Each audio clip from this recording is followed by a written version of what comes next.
Welcome back, everyone, once again to a new installment of Screenplay Rewind. I'm Jeff. And I hopefully put the intro music in this week. Hey, dude, you were possessed by the Oculus mirror. Wait, okay, I got to do a wellness check. Ron, do you still have fingernails? Yes or no? I don't know if I have fingernails or the mirror is making me see fingernails. Okay, see, I would come over there with my phone to do the phone test, but I'm not fucking going anywhere near that house. So you're on your own, bud. Fucking shit. See, you see, our movie this week is about a couple. It's about a couple of buddy cops. Me, worst partner ever. Like, go fuck yourself, dude. There's a haunted Cthulhu Lovecraftian mirror in your house. Good luck. I will stay at my house where there is no murder mirror. So that makes you the Ryan Gosling of this podcast. Yes. He occasionally means well, but not particularly productive or useful. Okay, if you and I ever write a buddy cop movie, though, that is the fucking tagline. He occasionally means well. That's actually a fucking great tagline. That's the best thing I've ever written was by accident. That's better than the tagline for our actual movie this time, which is they're not that nice. They occasionally mean well would have been so much better. That's so much better. Hire me, Shane Black. You clearly need my help writing good movies. Oh, man. But before we get into our coverage of The Nice Guys, I believe we have a couple of questions to get through. Would you like to start us off with our Q&A portion, Ron? To get through. I'm sorry, dear audience. He occasionally means well. Yeah, that's speaking very, very kindly of me. Ron put a negative connotation on it. But that's what I do best. It was not intended. What is happening? We're recording too late, so what's happening? Or we're recording right on time. This podcast occasionally means well. Oh. Does it? No, not really. Oh man, what's the questions we got? I think you are going to start us off this time. Was I? All right. Yeah. You say so. I don't know. I queued you up to start it off 30 seconds ago, and you already forgot. I've been getting up at 5 a.m. for the past week, and I have to get up at 5 a.m. tomorrow. So why? Why are you waking up so early, my dude? We're a month out from school. We're getting the kids into a morning routine. Oh shit. Yeah. Yeah, that's happening. It's intense. You should just set a couple of alarms in their room. Be like, they'll probably listen to the alarm and wake up and beep. They occasionally mean well. They have a light, one of those hatch sleep lights, and you set a schedule and you set different colors and stuff. Because we had a problem of them waking up before the crack of dawn, and we were just like, no, you have to stay in here until this light turns green, right? Go back to sleep if the light's not green. So that's how we trained them to wake up at fucking 7:45 instead of 4:45 or 5:45. It doesn't really serve as an alarm. It's supposed to do white noise or whatever to help you go to sleep. So at fucking 6 a.m., there's just these fucking cacophony of birds in both rooms because that's the closest thing to an alarm sound the thing has. Oh my god. And yeah, the first day that we did this, we forgot to set the setting that you can tap the top to turn it off. So the birds just went for 3 fucking minutes in each room. See, Ron as a parent occasionally means well. It worked. They got up. Yeah. Just don't ever fucking show them the Hitchcock birds. They're gonna have a fucking panic attack. That, or it sounds like someone is just furiously firing off tweets from both rooms. I don't know which ones. Oh, that's wonderful and not terrifying at all. You can hear them all the way down the hall. That's fucking loud. You can hear them. You can hear them. So a question I have comes in from my wife, Christina. If you, Jeff, were a Disney princess, what animal, what would be your animal companion? They all have one. Ooh. I think I gotta go talking dog. Talking dogs, pretty strong. Are we talking just like an abstract, like, or like a specific one as like a companion? I mean, they have anything from singing mice to snowmen in Disney, so just whatever, man. Yeah, I gotta go talking dog. And I want one of the like Doug style dogs where they don't talk like a person. I want to be like just like a fucking idiot. I hid under your porch because I love you. Yeah, I want a dog that talks like a dog because that is the most wholesome shit in the world. What's your pick? Got to be a hedgehog. That's wrong selection. Yep, got to be a hedgehog. Probably something in the vein of like what's Pascal? Is that the chameleon in? Oh Tangled? yeah, in Tangled. Yeah. Yeah, something kind of along those lines, but a hedgehog. There you go. To the surprise of no one, as you have like how much Sonic memorabilia in your room I right have now? a concrete hedgehog in the bushes in my front yard. That you like prepped me for when the next time I was gonna go to your He's house. there you to just, like, greet you. You have to greet him back, or you're being rude. That's true. Now when I go over there and the hedgehog has the like reflective Oculus eyes, I know to turn around and just The walk mirror away. eyes. I'm gonna go get some mirror paint sometime tomorrow. Oh man. And you'll never see nor hear from me again. That's a good question. So what's really funny is my girlfriend Aurora has a question for us, and it's in like exceptionally similar. I wondered when you said you had a question for her. That's why I was trying to cue you to go first and didn't realize you'd cued me. Yeah. Very, very similar. But Aurora asks us, if you had to pick one Disney character as your roommate to have for a year, which one Ooh. would you pick? And she had a qualification with it that they have to be like a Disney proper character. You can't cheat and say like I'm an MCU character just because they're owned by Disney. It has to be like a Disney proper. God damn it. I was going to say Korg. Korg's a bro, man. Hey man, we can go blow up this haunted mirror. Want to come? Oh boy, Disney proper roommate. Boy, I have broken my girlfriend who is laughing at my Korg impression. oh I have an answer if you need a second to think about it. yeah, I need a second. Okay. My answer is Baymax. Okay, I can see that. So what you get with Baymax, you get lollipops. It's pretty cool. You get lollipops whenever you want. He can fucking like heal you anytime you accidentally hurt yourself. And you know me, I hurt myself a lot. That is incredibly useful to have around.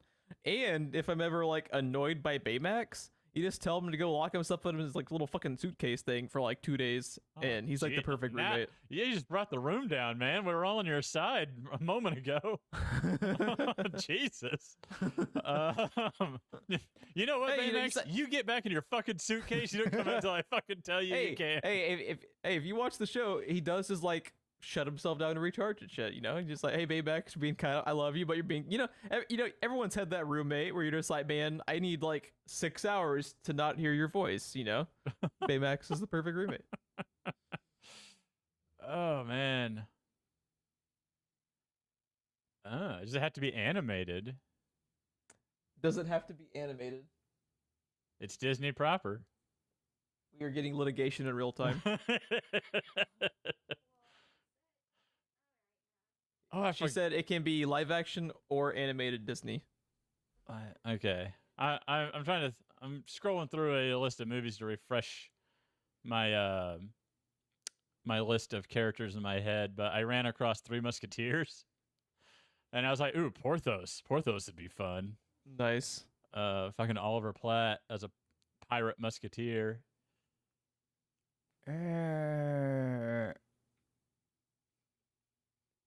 Just imagine you saying Sven, and you just have a fucking reindeer in your living room. Well, it's funny you say that because my mind immediately went to Kristoff. Nice. That's not a bad call though. Kristoff's pretty cool. Yeah, that's where my mind immediately went. That's too on brand. You know? And Yeah. me and anything Frozen. But yeah, I mean, I assume Sven comes with, right? I mean, That's true. Yeah, it's like a wombo combo for the ages. Kristoff and Sven and Ron just hanging out in the back. And I mean, come on. If I've been a good roommate, he's a fucking king now. He's living in a castle. If I'm still his roommate, if I was still good enough in the downtime, I mean, I'm in a castle. Yeah, that's true. That's true. I think it's so funny how similar the fucking questions were though. I love that.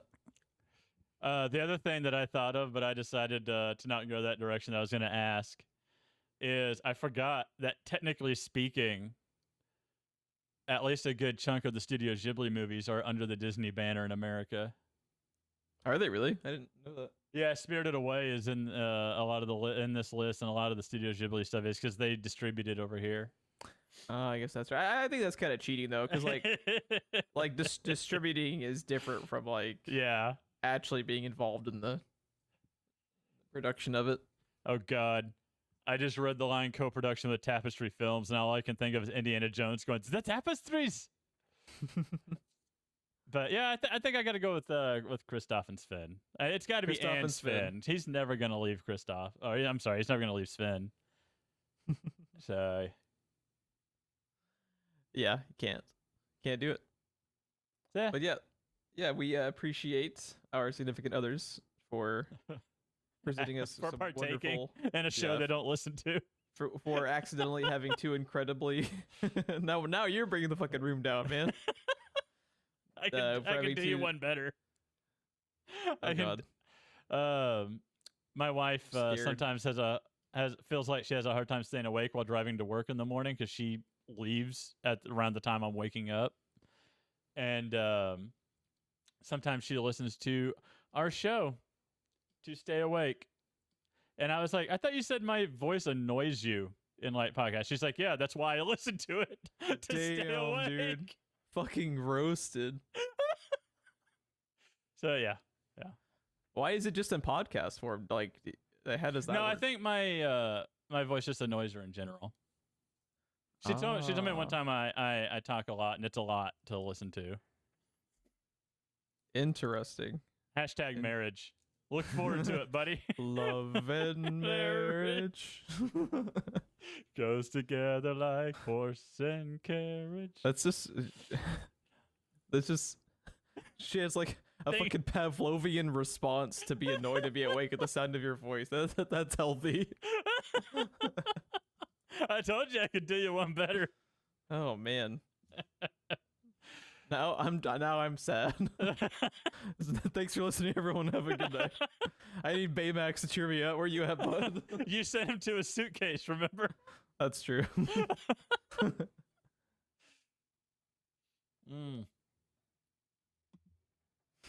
But you want to talk about the nice guys? Is that what we're doing? Let's do that. Is that what we're doing? I don't fucking know. Maybe we gotta get this uploaded so Chris doesn't fall asleep behind the wheel. I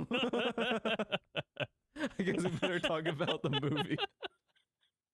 She's gonna be hallucinating a fucking giant bee because she didn't have Ron's voice to wake her up. Oh God.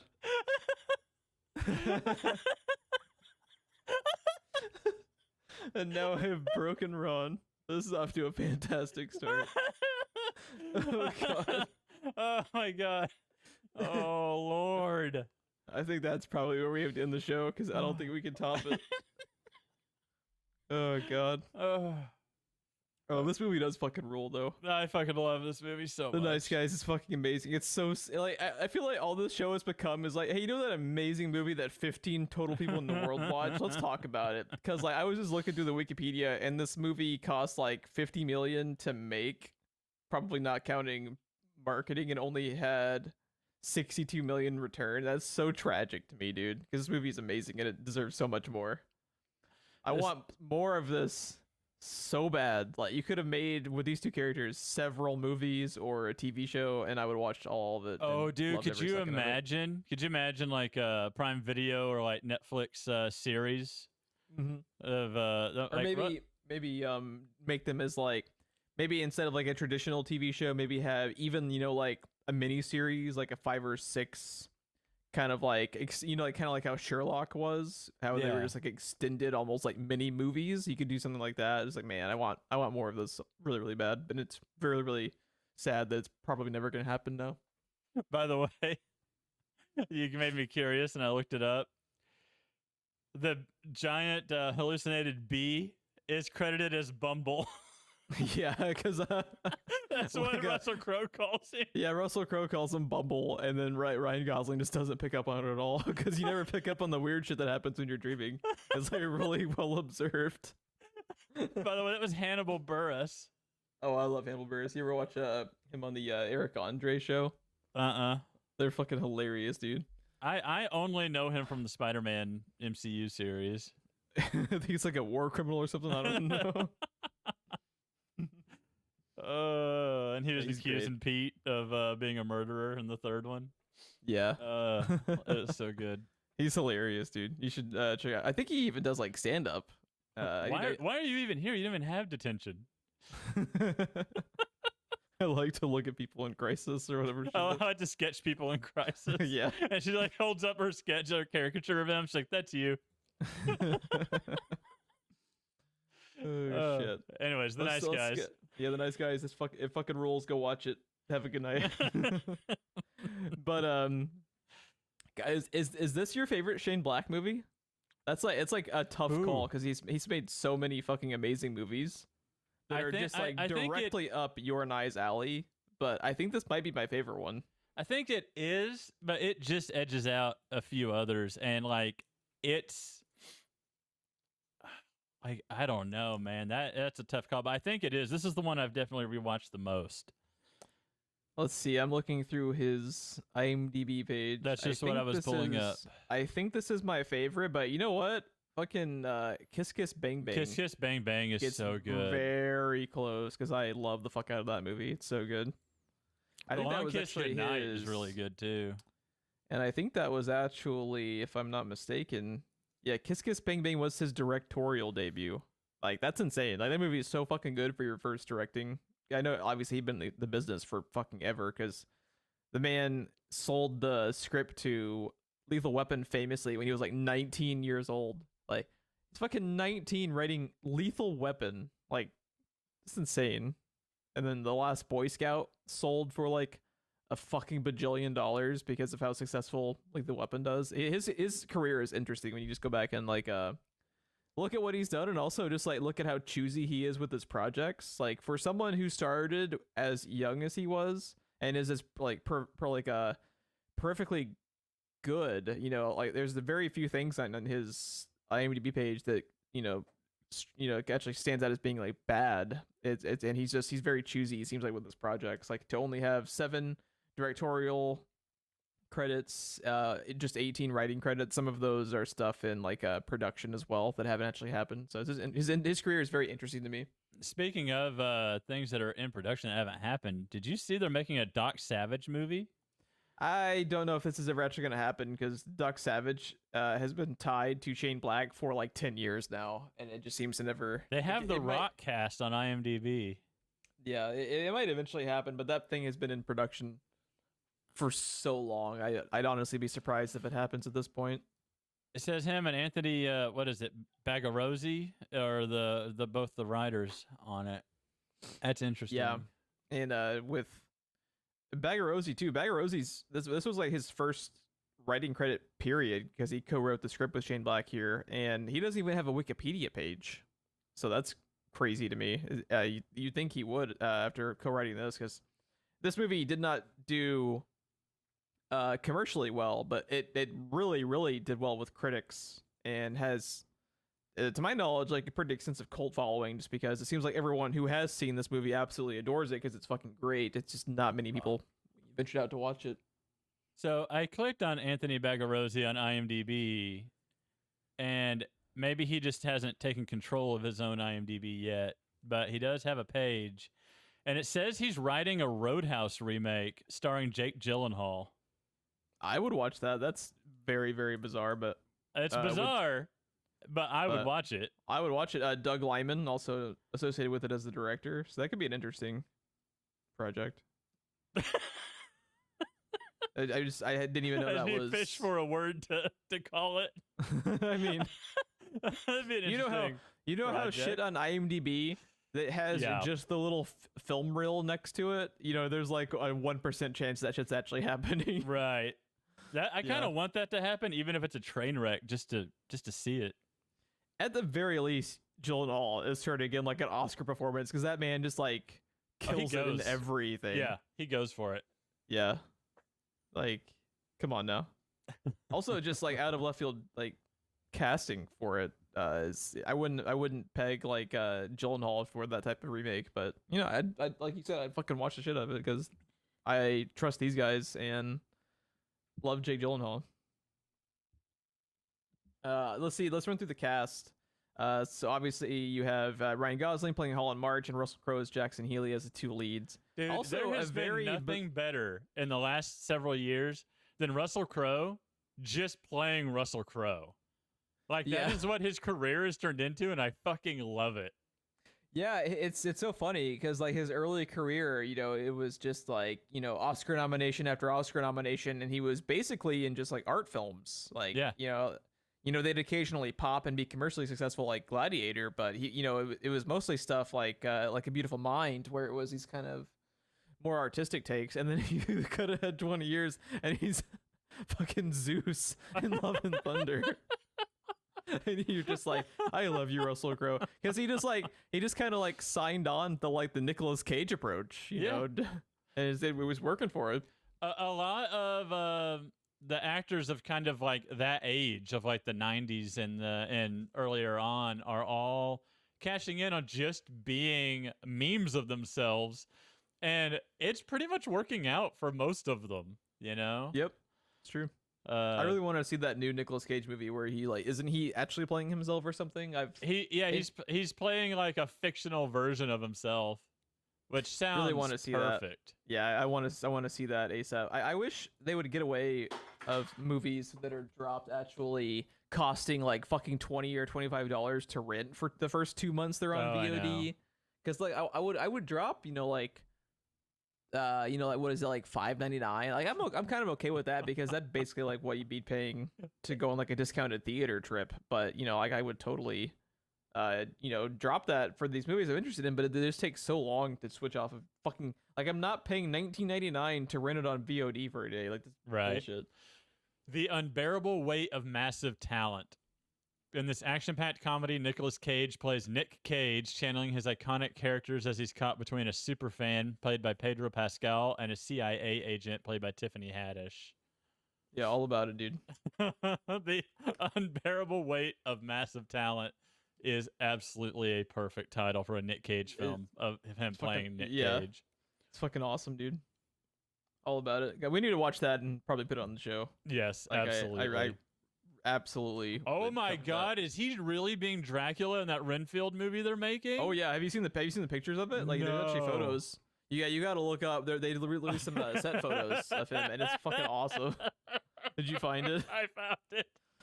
Oh my! I'm seeing that shit day one. It looks like Dracula Dead and loving it. I fucking love it, dude. Oh my god. That is amazing. How did I not know that was happening? Oh fuck! Aquafina's in it. I'm done. Well, I'm out. No, you gotta watch it at home, and then just every time she's on the screen, just mute the television. Oh god, my aunt does that every time someone's about to say a curse word. Are you serious? Yeah, it's fucking awful. My grandma used to think something was wrong with her TV. But it was my Aunt Laquita sitting there hitting mute. That I don't know why that infuriates me to like no end, and I've never even met this person. The very idea of that, like, as a purveyor of the occasional F-bomb, I feel insulted as a human being. That's all I'm saying. Oh, I'm insulted. You're trying to put the qualifier occasional in there. What the fuck are you talking about? But I digress. I set you up for a perfect fuck you right there. Oh man. I mean, I occasionally mean well. I would not have pegged Russell Crowe and Ryan Gosling together either No. as like a buddy cop here, but they're fucking amazing. They're so good. They're so fucking awesome. Like they have such good comedic timing with each other. You would have thought they had done like 15 movies together. Who would have known that Ryan Gosling was so good at physical comedy? Dude, like one of the hardest comic arts there is. And he does it like 6 times in this movie, and everything is just hilarious and perfect. Like the bathroom like stall. The bathroom stall. When he sees the dude get oh, by the way, spoilers for The Nice Guys. Please have seen The Nice Guys, because as you've heard us gushing for the last like 15 minutes straight. It's like so it's good. fucking amazing. But dude, when the guy gets thrown out of the elevator shaft next to him out the window, and he's just trembling and his eye is twitching. It's fucking hilarious, dude. I was laughing so hard when you hear the glass crash and they just turn around and you watch the guy fall. And they just, the look on Russell Crowe's face and the trembling on Ryan Gosling. And when he stumbles upon the dead body next to the tree and he just starts hyperventilating and is unable to breathe. And so the elevator scene, amazing Russell Crowe performance, amazing Ryan Gosling performance, could not have been more of a Shane Black scene in a movie. Oh, yeah. Yeah. There's so many Shane Blackisms in this movie, and I fucking love every one of them, dude. When they peer out of the elevator and there's the guy holding his throat as he's gushing blood, and he looks at them as he dies, and they just stand back up in the elevator. And you can hear Ryan Gosling's character just furiously smashing the next floor button. It's fucking genius. Oh god, I've watched this movie like 5 or 6 times probably, and I laugh at all the same jokes every time. This is one of those movies I think that like if you're ever just having like a bad day, just put the shit on in the background, because you get, even if you know all of the like twists and turns and everything, it's just very engaging. Like it fucking flies by. I love movies that are like 2 hours that feel like they're like 80 minutes. Like that's just like it's like my happy place, because like they don't fuck around. They have great comedic timing.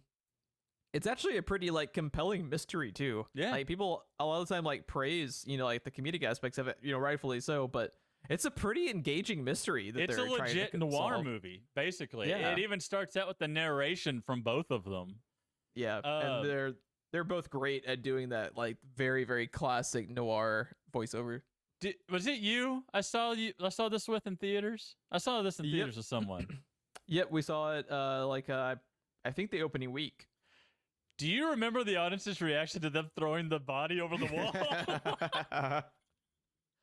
Oh my god. Injected into my veins. It was so fucking good. It's not the fact that they threw it over. It's almost a tired joke. You've seen that several times in a movie or something similar. It's that cut to moments before the body hits where it's all quiet and calm. And then you just see it drop from the top of the screen. Yeah. Just dead center in the camera. And then they come back up to him and Russell Crowe. I think it's just like, run. It's so good. It's so good. Shane Black is just a fucking genius when it comes to like cuts to really, really sell the comedic timing. It's fucking great. Dude, that hard cut to like 3 seconds before the body drops from the top of the screen, or it's just nice, quiet dinner party, everyone enjoying themselves, and then this body just comes from the top of the screen. I can't even talk about it. I'm crying, laughing about it. There's like a lot of his comedic timing, both like with the writing and like with the execution of the scenes they're showing and like the hard cuts and stuff, that it feels like classic Mel Brooks to me almost. Like they feel like they're from that same kind of vein of, obviously with like someone get this man some Pepto-Bismol. Yeah. Let's run to the rest of the cast real quick. So we have sorry, I don't know how to pronounce her name. Is it Angori? Angori? It could be Andri. I've heard it pronounced Angori. I just really don't know, because I've never seen anyone else with this chick name. from Spider-Man. Yeah, she's Ned's girlfriend. Yes. Who's always the one on the like super cringe, like impeccably done morning school show that is fucking hysterical every time. You went to Broken Arrow, didn't you? Yeah. So you had the announcements on TV like that. Yep. Yeah, it's perfect. It's That's absolutely my favorite impeccable. part of those Spider-Man movies over everything else because that's exactly what it was like at school with the morning announcements. Dude, that time they open up with the memorial, and there's like watermarked Shutterstock. images. Yeah. Yes. Oh, it's fucking gold, dude. Just fucking amazing. But she's very good in this too. I think she plays off of Penny. especially From Inspector Gadget, basically. Yeah. She plays off their comedic timing really, really well too. Yes. The coffee. Rim shot. Yes. I was just giving you a rim job. Rim shot. But yeah, I love the coffee when she splashes the coffee. Why'd you splash me the cold coffee? I thought it would be hot. That's good thinking, baby. I like where your head's at. I like where your head's at. And then she slips and knocks herself unconscious. That worked out. That all worked out. And then he gives her the pillow and pats her head. This is why you need to have seen this movie, because it's just going to be me and Ron talking about a funny thing that happened, and there's like 100 fucking jokes that work in this movie, and it's going to be me and him giggling like fucking like the fucking Despicable Me minions just about scenes from this movie. Oh my god. Well, I mean, this isn't you. She just said she killed 3 people.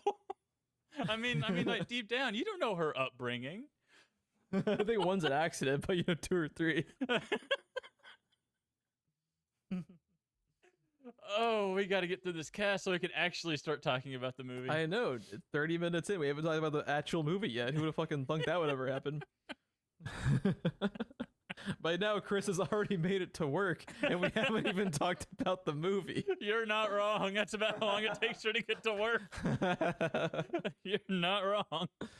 Oh, God.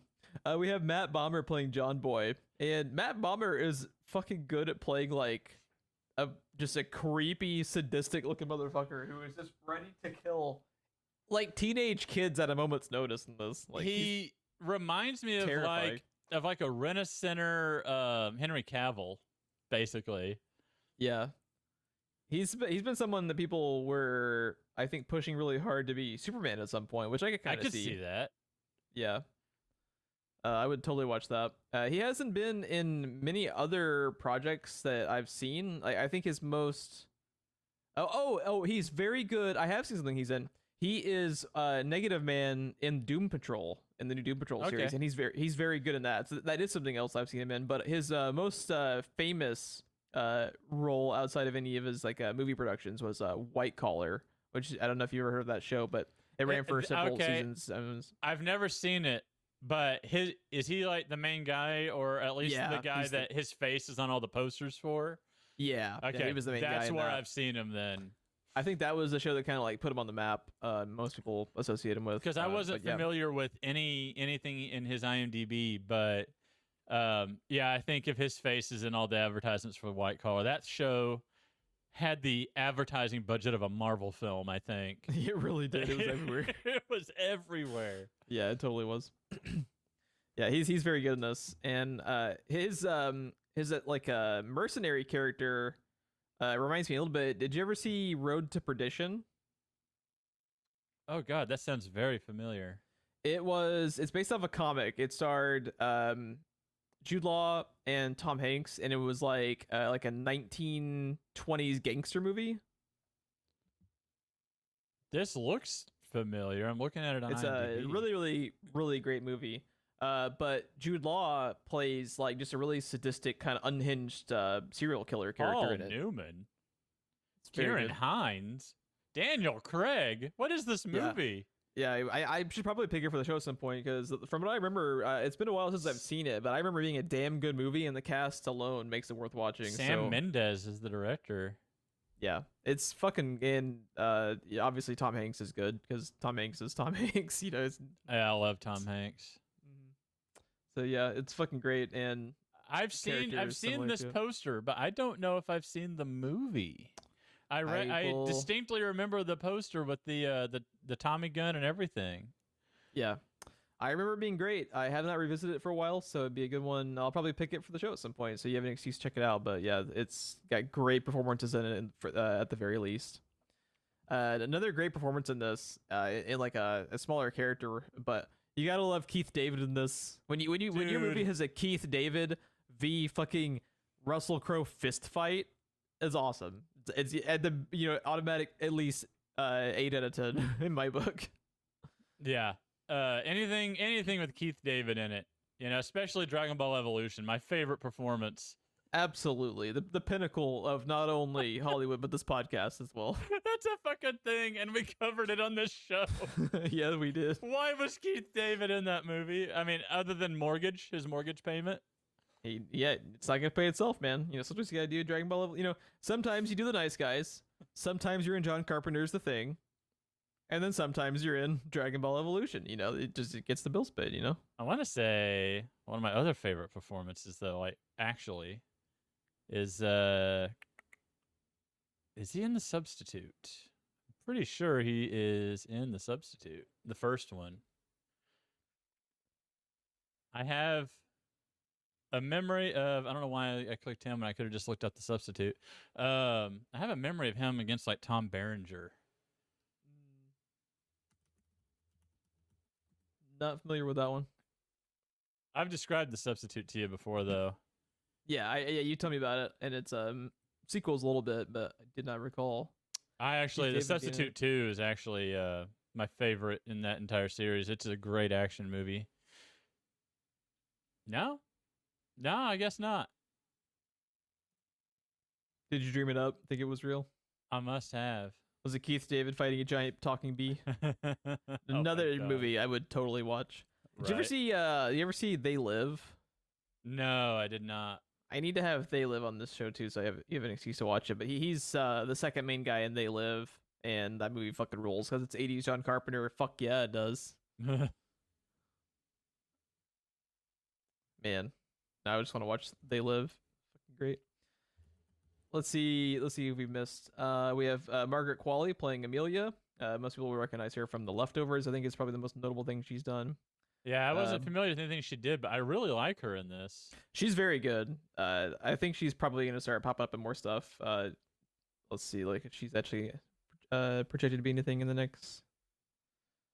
Oh, that's right. She was also very good in Once Upon a Time in Hollywood. I think she's playing one of the cult members, and she's very good in that. We also have Kim Basinger, and what is her? Vicky Vale herself. Yeah, she's playing. Just trying to find her character. Oh, how Vicky Vale has fallen. Judith Kuttner, who is the mother of Amelia in this, and yeah, let's see anyone else we missed. Yaya DaCosta as Tally, who you mentioned when Brian Gosling just fucking takes the time to pet her hair after she just tried to kill all three of them 10 seconds earlier. Oh my god! So I'm scrolling through Keith David's IMDb to see what I was thinking of, and I just ran across. He's in Robot Chicken as the Angry Birds narrator. What? I want to see this. I'm going to have, when we're done here, I'm going to have to look that up on YouTube or something. I need to know, what was Keith David narrating in a Robot Chicken Angry Birds sketch? Oh my god. Oh man. So let's jump into it. We've gotten after 40 minutes we can talk about the movie now. How good is the introduction of Ryan Gosling's character? Where he just wakes up in a fucking bath tube in a full suit. And I love the cut to the camera angle where it starts out the scene by being kind of beneath the tub, so he just looks like he's in the bath. Oh, it's like it's shielding him because he's naked, right? Yeah. And then it pans up, and he's just in a full suit in a bathtub full of water, and he wakes up and looks down with the same reaction as the audience of, what the fuck? And then he has someone's written on his hand, "You will never be happy." You're just like, what the fuck? I assume that's him. I assume he wrote that, right? Yeah. I mean, you assume so, but it could have also been someone else being a fucking asshole to him, because he obviously does not hang out with good people. He's basically just it seems to, yeah. He goes around, basically half-assing his detective work as a private eye, and basically is just getting shit faced as soon as he possibly can every single day. So like, God knows who wrote it on his name, but it probably was him. But I love this whole intro where, like you said earlier in the podcast, where they open it up with very, very classic detective noir voiceover, where it's just kind of like their observations on people and then their careers. Because you have Ryan Gosling, who is a private eye. I believe he's a former official detective, right? And then he kind of transitioned to be a private investigator.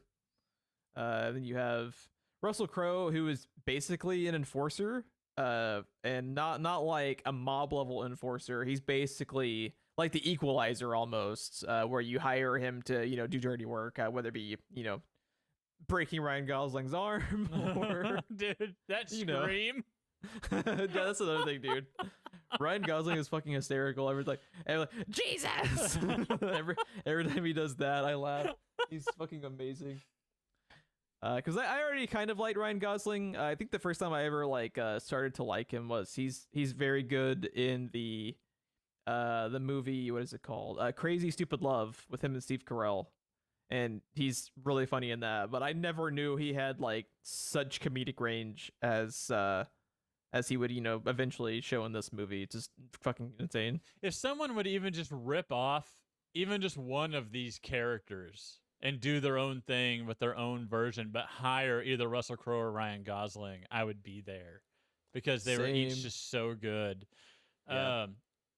I wanna highlight something I was not aware of. Well, first off, we didn't mention Lois Smith, everyone's favorite grandma, is in this as well. She was so endearing in Twister. That's what I always fucking recognize her from, and I love her in that movie. But Jack Kilmer is Chet in this. And what grabbed my attention was not only is his name Jack Kilmer, his IMDb photo, he looks just like a young Val Kilmer. And that is Val Kilmer's son. I looked it up. Really? I did not know that. Yeah. He is Val Kilmer's Chet? son. His name he's Chet in the movie. Okay. That's crazy. Yeah, I guess that makes sense though, because Shane Black would, have that connection because Val Kilmer was in Kiss Kiss Bang Bang. So that's one of his greatest roles too. Yeah, I fucking love Kiss Val Kiss Kilmer's Bang career. Between I think it's somewhere between Tombstone and Kiss Kiss Bang Bang as my two favorite roles of his, because like holy shit, he's amazing in those. Yeah, Kiss Kiss Bang Bang is definitely my favorite role of his, but Tombstone, man, he's fucking amazing in that. It's kind of hard to even know where to begin with the Nice Guys, because it's like a perfectly done throwback. Dude, all you need to know about Russell Crowe's character is that introduction of his when he's fucking eating like macadamias or something and just tossing the hulls into the dude's car. Yeah. He's just standing there waiting for the girl to leave. There's also like a really good it's subtle. They don't draw like a lot of attention to it, but I think it's also just like really, really good, like subtle, quick character work where when he is getting paid by Amelia and she's talking about you're how short $7. You're short $7. She says she's having this whole story about how she's in trouble and she's worried about this, and this. And she's obviously, how old would you say she's like? Maybe like 17, 18? She's pretty young. I was going to say right around 17, probably. He's helping out this teenage girl, and, and his first thing that he says to her in that conversation basically being, you're short, you're $7 short, it conveys a lot about his character in a short amount of time. Yes. Where you're just like, man, it's brutal because that's how he is. He's he's very, very cutthroat about what he does. And it's a very good vehicle to show how much he changes throughout the movie, because he says 2 or 3 times to Ryan Gosling in the course of the end of the movie of like, she's going to die if we don't save her. Like all of a sudden, the job doesn't matter. It's saving her. Mm-hmm. So, and then, the Blueface guy, that whole moment when he strangles him to death and the guy was already dying. That was another thing that clues you in. All you need to know about him and probably his past without telling you about his past.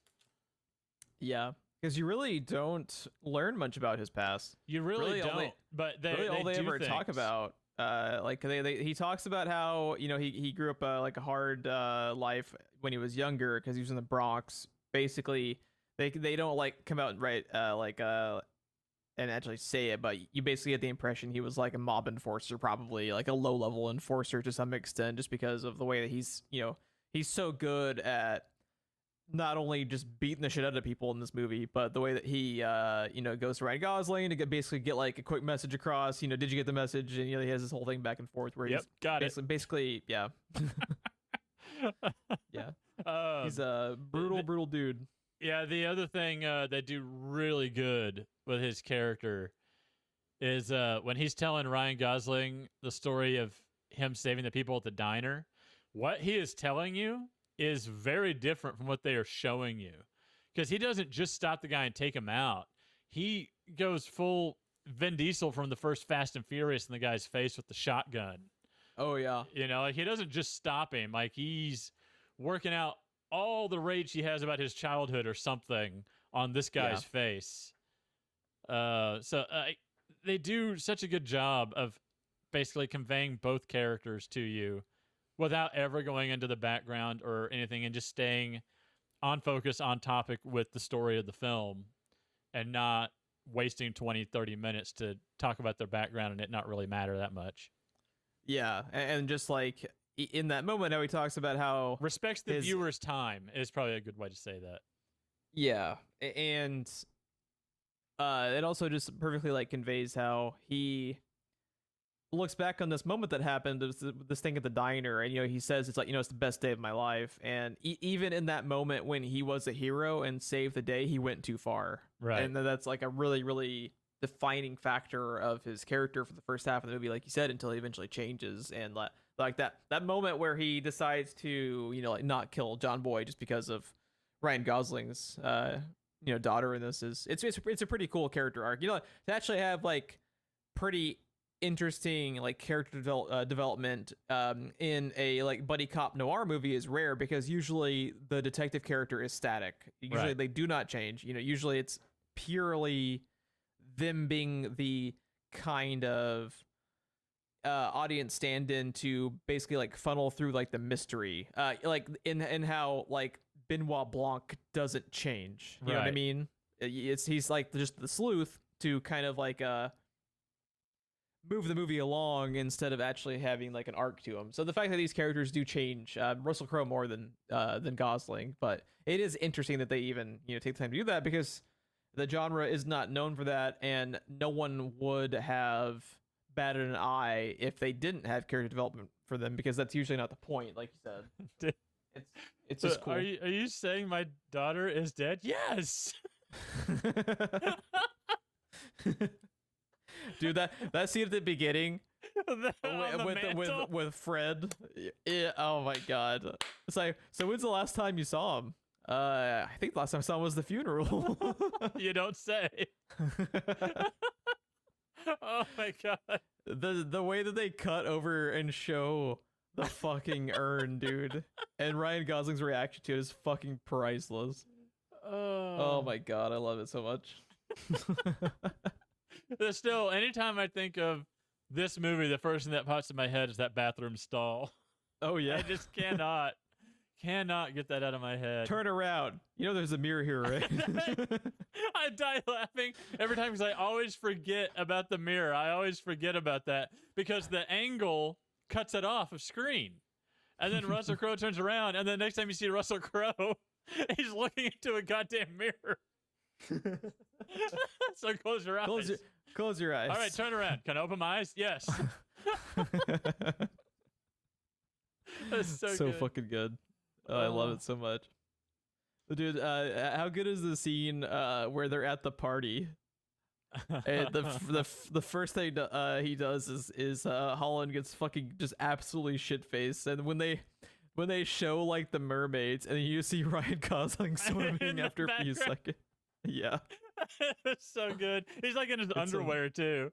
yeah, it's amazing, and he's just so shit I had to faced. He's like, question the mermaids. I had to question the mermaids, and it's just like he's so fucking god. Like, does it also just like hurt your soul a little bit that like he just had that cast made and he's like fucking swimming within the cast. It's like, oh my god, dude, it's Well, when you're that drunk, you just do not care. Oh god. That whole fucking thing with the party is fucking genius when he just tumbles down the Shoot hill. Me. Dude, There's also like they do a great job of like their running gags throughout the movie, like what they have callbacks to, like where did you fall like, off the roof? Did you fall? Oh, yeah. I don't think I could die. When he sees Nixon in the pool. That's one of the. If you scroll through the IMDb photos, Nixon in the pool is one of them. Is it really? Yeah. It's so good. I also love like, man, you gotta love like just how much of a like genius Shane Black is at turning tropes on their head to hilarious extents. I fucking love how we've referenced it a couple of times, but Ryan Gosling falls asleep while driving at one point, and his whole fucking shtick throughout the movie is he keeps talking about these fucking killer bees and how afraid he is of killer bees, and he sees this fucking Hannibal Buress talking giant bee in the backseat of their car, and the fact that that's when he sees the ankle gun, and he ends up like, and that ends up being that those kind of like he literally fucks with you, like Shane Black, with the concept of Chekhov's gun. You know, like if you see the gun early on in the movie, it's gonna turn up in the third act, and he fucking turns on it and says like, "You fucking idiot, you dreamed that." And there's so much of that he's so good at taking these like these tropes. Like another trope that he turns into a joke just like perfectly is the actual like lead up to the Nixon thing, where Russell Crowe is, you know, having like. All these types of movies always have this moment where one of the characters stops the other character, stops the movie like to a halt, and just has this like very, very specific like story that usually ends with like an observation or some type of moral. Right. And then, like, that's a very common thing, and like you said, in noir films, period. Yeah. There's always some kind of lesson or moral. It may not be a good one, you know, or it may not even be that profound. But there's always something. And then yeah. Well, just say that. There's two ways of looking at something. Just say that. You gotta go this whole fucking long what's like wild ass goose chase or whatever he says. Yeah, this whole 10-minute fucking story. Just say there's two ways of looking at something. Well, you didn't like my story? That would be pretty awful. The last thing you see, he's like, wouldn't it? And they just go back to talking about the story. Yeah. So fucking it's good. So dude. good. So good. You gotta love too, just how, and it's another Shane Black thing. It happens in like Lethal Weapon as well, where it's a buddy cop movie, and then all of a sudden you just have like shit gets real. Yeah. I think like one of the most like genius scenes of this movie that makes, and it made people like audibly gasp in the theater when it happens, but when Amelia dies. Yeah. You didn't expect that to happen at all, because it just really looks like, you know, she keeps dodging everything at the last minute or whatever, and then they save her, and then you just take the fucking turn. Yeah, even the Stone Cold hired killer is just like, huh, when he sees her. Yeah, because she would have been just fine if she just stayed, but she just doesn't trust anybody, you know, because like they save her, you know, like they are able to fend off John Boy just long enough to where the cops come and make him drive away to flee the scene, and she would have been fine if she just stayed in the house. But that's another thing too that I think is just like really, really good about this movie. You know, obviously it leads to just hilarious moments, like when he is asking for Ryan Gosling to toss him the gun, and he just fucking yeets it through the glass window. Dude. But I love that they're not super cops, like especially Gosling's character. How like they run to send me the fucking Nixon in the pool image. Is that our new Twitter banner, or is Nick Cage still better? Nick Cage plunging a Five Nights at Freddy's monster is still gonna take until something can. I don't know if it is possible for something in the known universe to surpass that image, but as soon as something does, I will replace it, but it's probably not going to be anytime soon. Okay, then it's my new Twitter banner. There you go. It's got to be someone's new Twitter banner. Yeah, it's pretty great. But just the fact that now eventually Gosling gets the wrong idea, thinking he's fucking invincible. But you gotta love just how much they fuck up in the movie. Yes. Like to the airport then? Yeah, exactly. Yeah, exactly. Like Holland has this whole like the music switches to be all cool, and they have this whole thing where even his daughter's proud of him. He like solved this like super obscure clue, and it seems to have figured out like where this meeting place is gonna happen by his detective skills, and it's been closed down for 2 years. This fucking era. They tore it down. It's not even there. They tore it down totally 2 years ago. He says, "Yeah, it's just gone." Dude, have you seen these? Have you seen these? Being these like accidentally right. Have you seen these character posters? Oh yeah, I was actually. Have you seen the one of Russell Crowe with like the foreign language on it? It's pretty badass. Yeah, they have them with the different captions on the posters on IMDb, and one of them is Russell Crowe with like a different language on it, and it just looks really fucking cool, and I kind of want it. See if I can find it. I've seen one for all the other characters so far. I haven't run across one for Ryan Gosling and him, but these are really well done. These are really cool. Yeah, they're really cool. They're very just minimalistic too, but they look like just and they even have that kind of like 70s like color scheme to it. Yeah. They're really well done. I'm trying to scroll down and see if I can send it to you. Dude.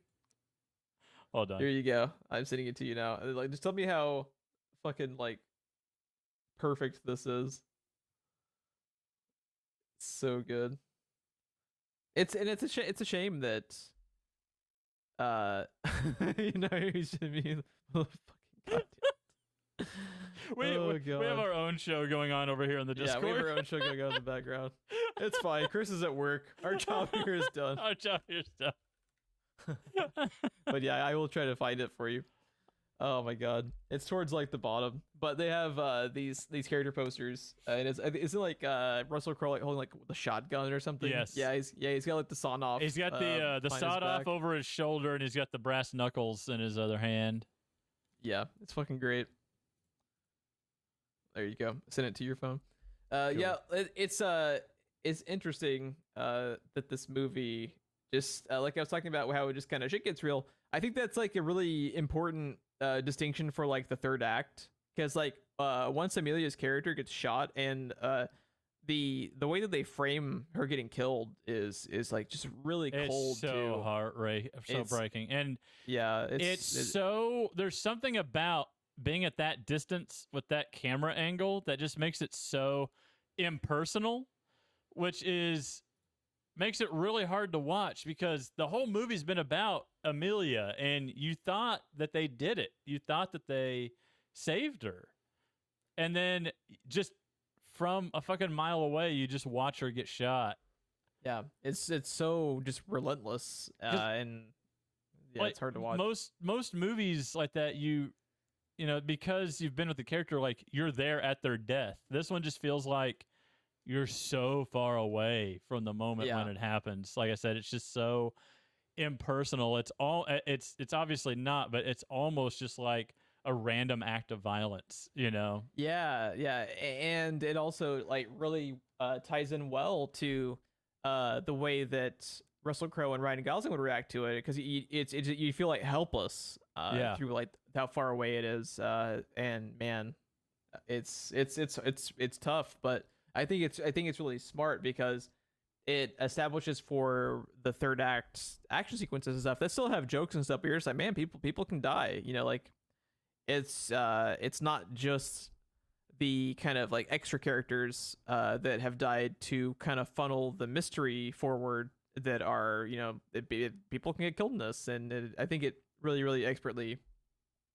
raises the stakes for what's about to happen. And dude, how good is the final kind of showdown when they are trying to get the film that has the evidence on it, and Ryan Gosling is fucking behind the car on the slowly tilting display thing. That's me as a super cop, dude. I fucking love that so much. Shit. Fucking genius. It's so good. Oh man. Like that another moment where you're just like, fuck, dude. When Keith David falls off the roof and splats next to the pool, you're just like, oh man, like that sound effect. And again, it's happening so far away from you. You're just literally a spectator. Yeah. Yeah. Dude, here's the most Marvel looking poster for a non-Marvel movie I've ever seen. Let me see it. I want that poster on my wall now. Holy shit, that's good. So good. That is fucking wonderful. The only thing it's missing, I don't see Misty Mountains. Is that a fucking Hobbit reference, by the way? The Misty Mountains? I hadn't thought about that, but I think you're right. I think that's gotta be. It's Shane Black. It has to be, right? It's gotta be. And you gotta love how the movie ends on Christmas because his running gag, like like all of his fucking movies have to involve Christmas to some extent. Speaking of Misty Mountains, we haven't even talked about the opening of the movie yet. When you see the car go off the road in the background, the kid's just in his house. That's another thing too. In any other movie, that would be front and center, loud as fuck. But it's like muffled because you're hearing it as like a character would from inside the house. Yeah. So like even the thing that normally would be like a pretty crazy action sequence for another movie is like removed because that seems to be like we've talked about the last few minutes. That's kind of like a directorial choice for this, where and it makes it more realistic too because it's not in your face. It's like there's this approach on like the far left of like the spectrum, and then on the opposite you have like Michael Bay action, and it makes it very very like I think the way you put it is really like is really good, like how impersonal it is, and like how it's very very unglorified. Even though you have this like oh my god moment right at the beginning of the movie, fucking Shane Blackism right in your face. She's laying in the same position as the fucking center fold out of the magazine. Yep. And it's just like, really? I feel so dirty. Like, yeah. But yeah. That kid also looked very familiar to me. But if we're going to talk about a kid in this movie, fucking bicycle kid, dude. You want to see my dick? Oh my god. Just real quick. I think the reason that kid looks familiar is because that was the kid that he had in Iron Man 3. Okay. Shane Black really loves to use character actors again over and over again. Ty Simpkins? Is that him? Have no clue, but I believe that is that kid. Yes, that is him. He's also in That's right, he's in Jurassic World. Oh yeah, I forgot that was the same kid. I forgot that movie happened because it is a thing. It is a thing. It is a thing that happened. Yeah. The only thing I associate with that movie is Ron freaking out that the car's batteries were still operational. That is my immediate takeaway. Because just the fact that you got so butthurt over that is so funny to me that I love it. You're asking me to buy into bringing dinosaurs back to life through frog DNA technology. Okay, I'm there. But that's not how cars work. That is not how cars work. Fucking 12-year-old Jeeps or whatever sitting in the middle of a dilapidated base in the middle of the jungle, and we swap out the car battery, and somehow it has a charge.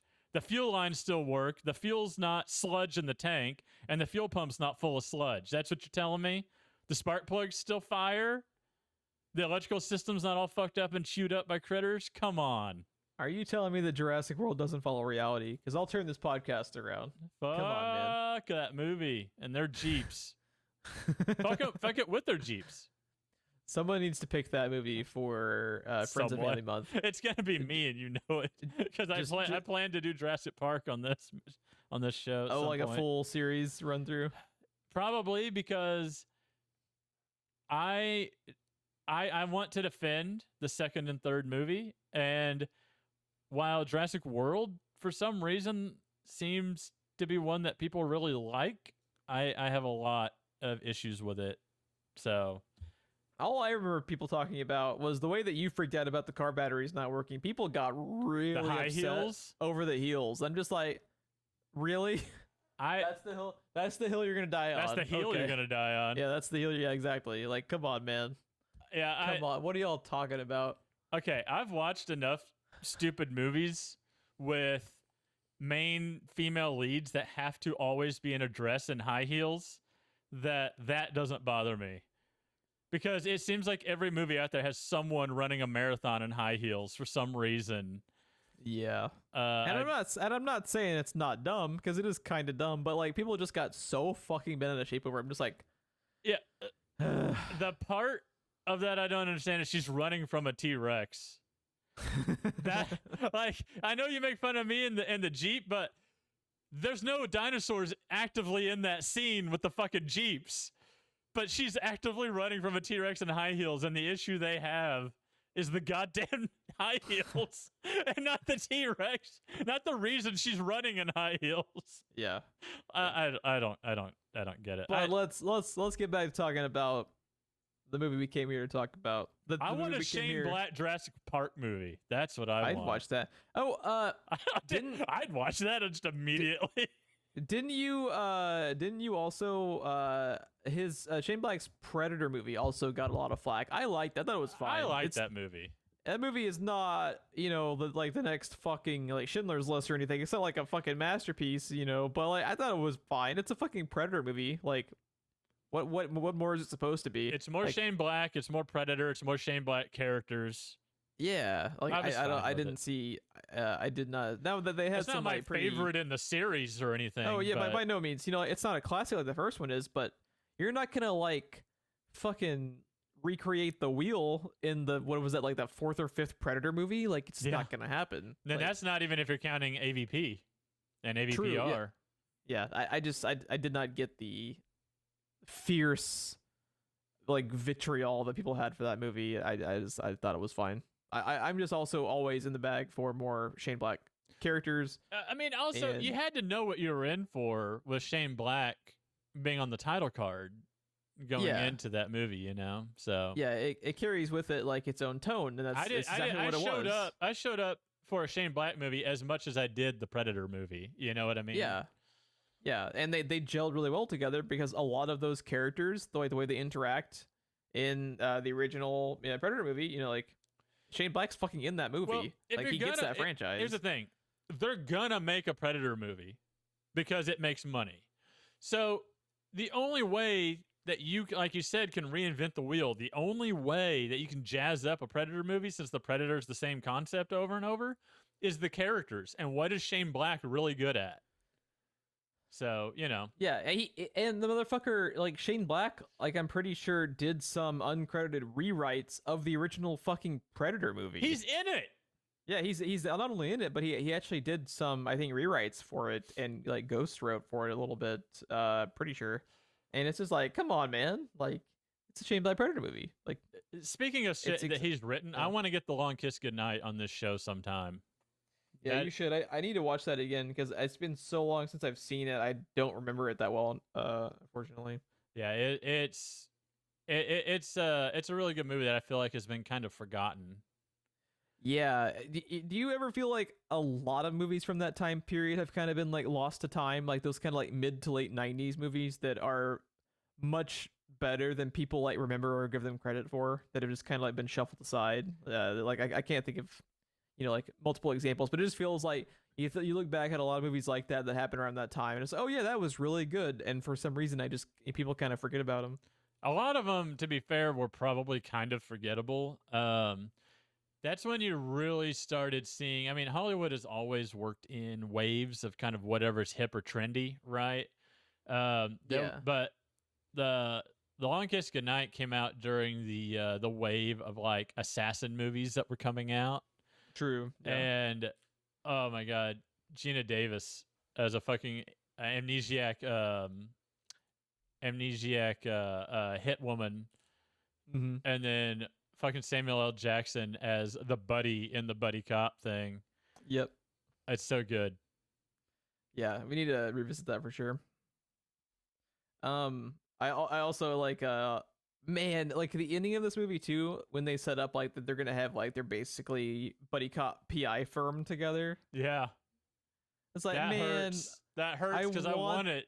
I want that show or miniseries or sequel so bad, and it's just like, man, this is one of those things that just like breaks my heart that more people didn't go out and see because it's so the good. miniseries seems to be the favorite vehicle of Hollywood right now. Give me like a Hulu original miniseries of the Nice Guys. Yeah. Dude, it's even more like approachable from like mass audiences right now because like people are going to be more aggressively going after Russell Crowe projects too right now. I think after Yeah. Thor, because that's one of the most like notable things of that movie is him as Zeus. You are uninvited from the orgy. Oh, We have an dude. MCU movie talking about orgies now, and it's from Russell Crowe. I mean, Yeah. how perfect. Oh my god, that movie. I can't. Oh man. I can't. I want to see that movie again so bad. Yep. Yeah. And what sucks too is Shane Black. I was just actually looking up, like if there had been any additional like rumblings over the last couple of years I was of like gonna a sequel. ask.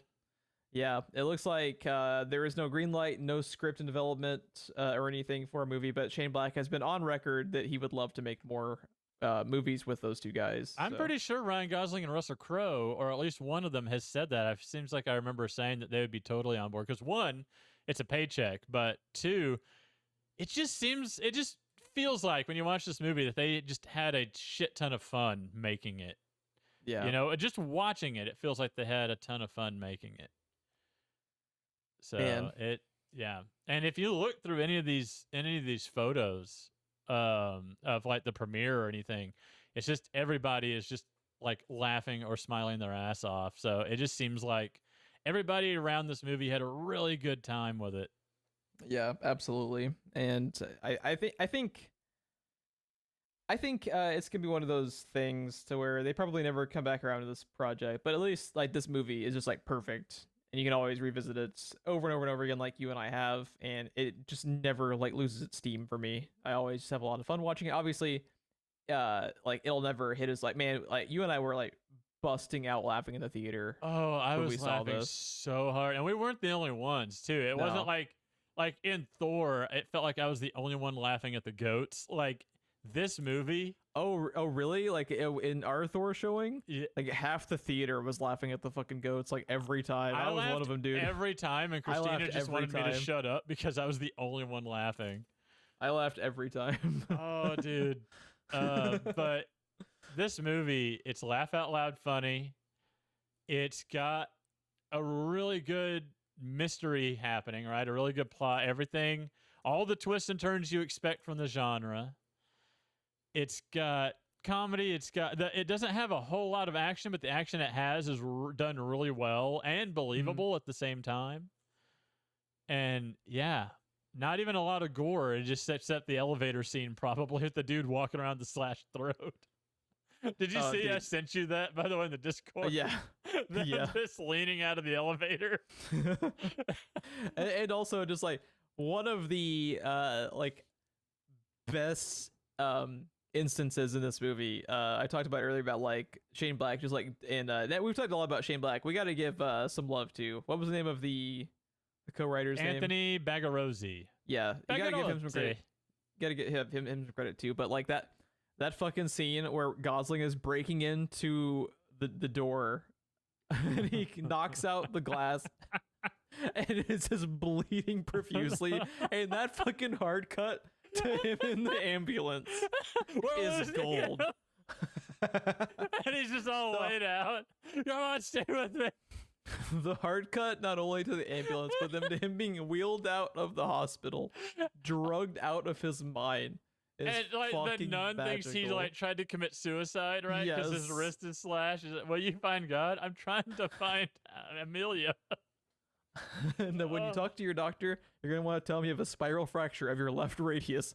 What? That high pitched squeal he does. Oh fuck! I don't think I have ever. There may be one other time I can think of that you and I laughed as hard as we did when he just, like you said, just yeets the gun out the window. I think I've only laughed harder in Scott Pilgrim. Like, oh man, he just gun and then just throws it over his head out the window. Shit. And then it cuts to them. Now they only have one gun, so Gosling is having to give him all the ammo. Yes. Yeah.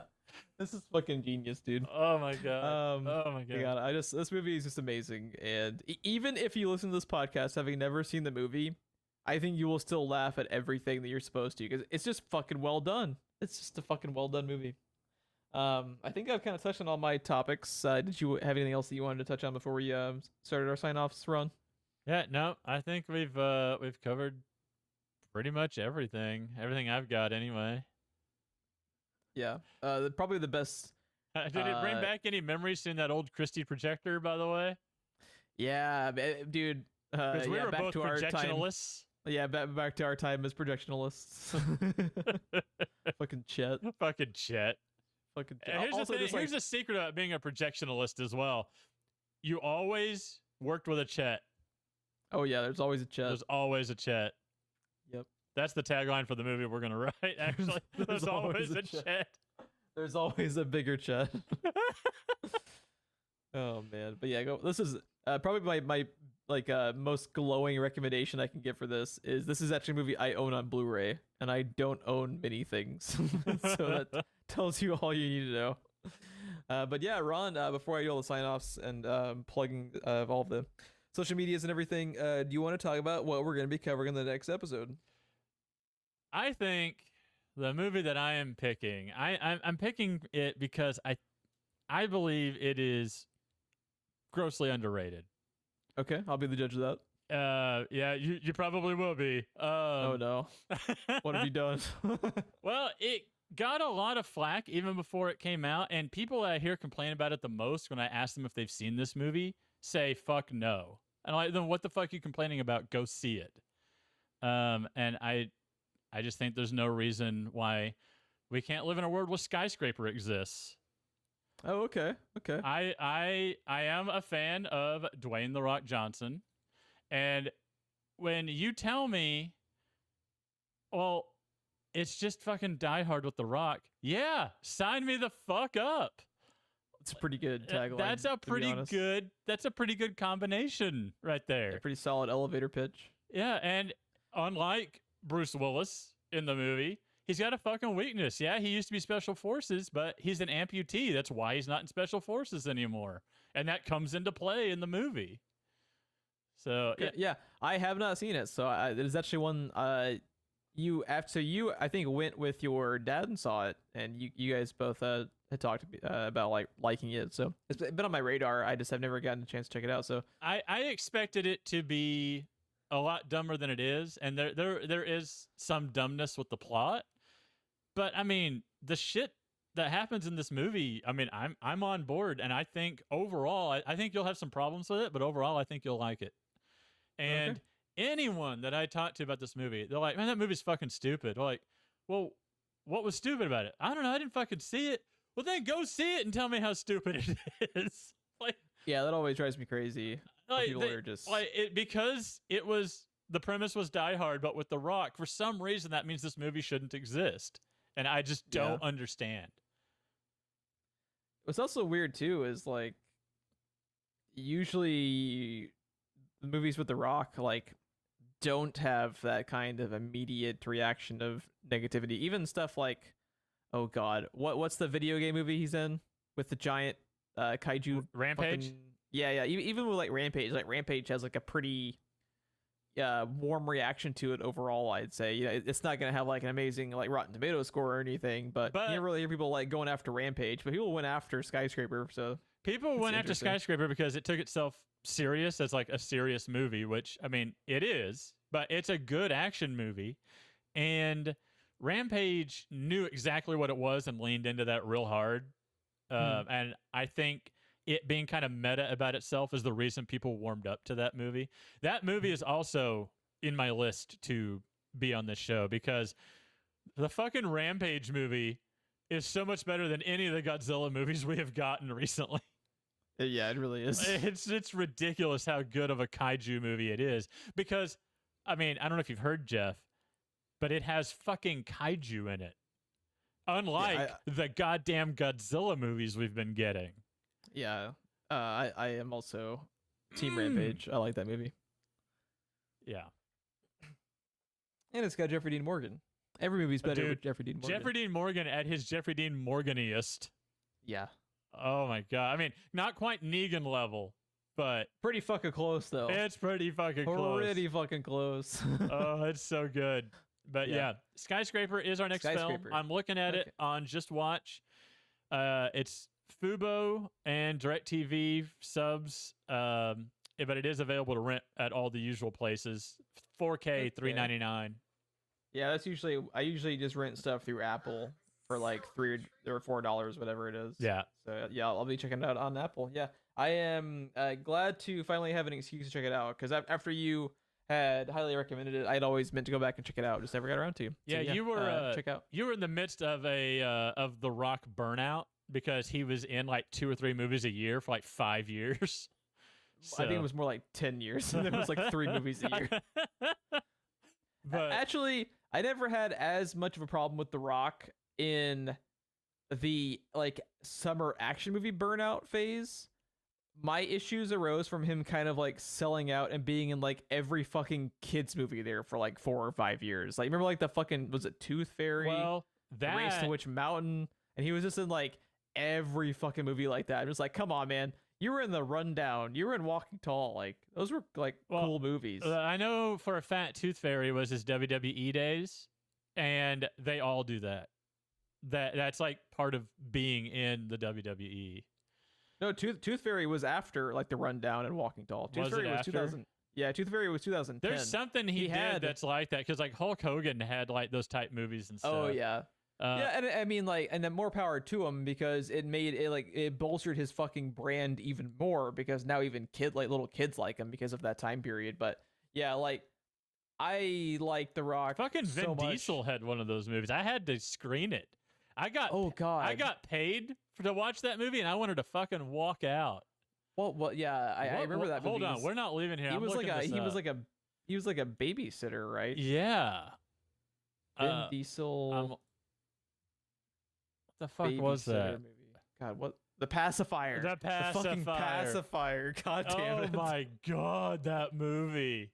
That movie has a 21% on Rotten Tomatoes. Why does it have such a high score? That is 21% more than it deserves. Oh my god, that movie. Have you ever seen The Pacifier? I have, and I'm mad at you for making me remember that it exists. No, I'm mad at myself because Soapy, I think, listens to this show. I don't. And I can hear him laughing right now. At the next Pacifier. Uh-oh.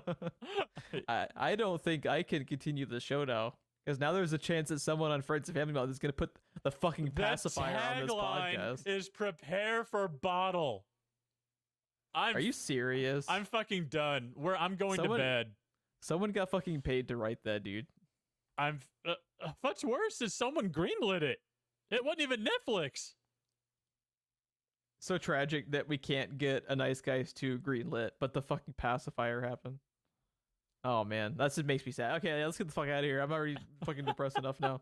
If you would like to follow the show more for when in the future someone subjects us to the fucking pacifier, be sure to. If we get subjected to that, we're live streaming it. That's fair. And with booze, that's the only way I'm getting through it. Yeah, with booze, prepare for bottle. Oh god. That's the next time we do Two Drunk Souls. That's gonna be the name of the stream. Prepare for bottle. I love that. Two bottle, too furious. Oh god. I love a quarter bottle at a time. It gets funnier the more you think about it. Oh my god! Is that what's in the fucking baby bottles? Is Corona? After watching Ryan Gosling drink in The Nice Guys, I feel like I have a drinking problem, and I'm only drinking Coke Zero. Like, Jesus. Oh god! If you want to follow more of this, whatever the fuck this has been for the last hour and a half, we are on Twitter at SPR Filmcasts, where you can follow us for show updates and retweets of the Ed and Eddie screenshot page that I love. It's so good. I I retweet those all the time because that's one of my favorite Twitter pages. Is just random fucking screenshots of Edda and Eddie, and I always like remember the episode. It makes me happy because it takes me right back to like fucking 5th and 6th grade, just like being obsessed with that show. Oh, it's so good. It's so fucking It's so much amazing. better than it even deserves to be. It's Right? so good. Please share out the podcast to your friends if you think you know someone that might enjoy the show. Any ratings, reviews you can give to us on whatever platform you caught us on, as well as subscribing to us on said platform always greatly helps us. And yeah, we really, really appreciate you listening, and have a good night.